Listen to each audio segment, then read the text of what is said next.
So what is user story point?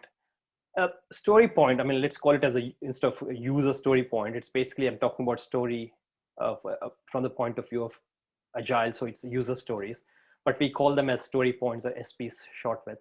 So it's a measure of the size again. Remember, it's a measure of the size. It's not the measure of the effort. But then people do talk it in the terms of more convenient, more practically. It's better to actually kind of read it as effort in person days or effort in person hours, depending on the complexity or the type of the project.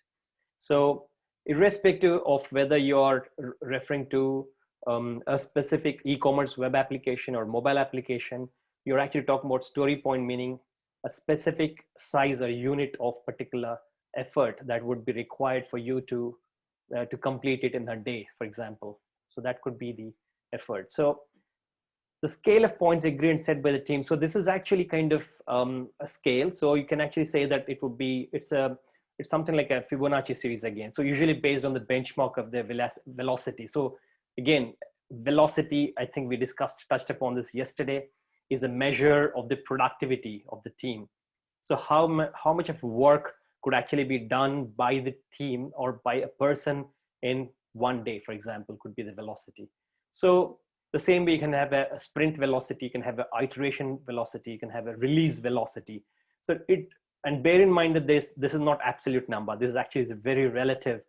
The velocity of a team is different. Within the same organization, sitting next to them, it's completely different to the other team, which is actually working on a different set of tools, or different languages, or different platforms.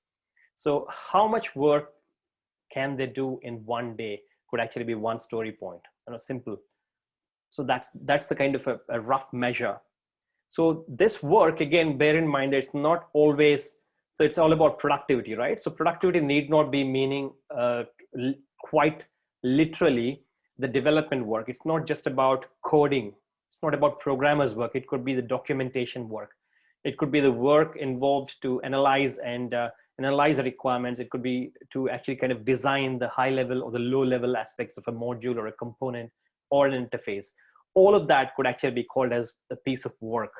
So, but obviously, we're talking about development here. We're talking about technical stuff. So we're not really talking something else like painting a house.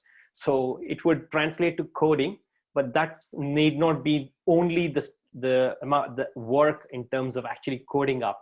You could actually be doing a lot of other things like documentation and so on and so forth, which actually is supporting coding.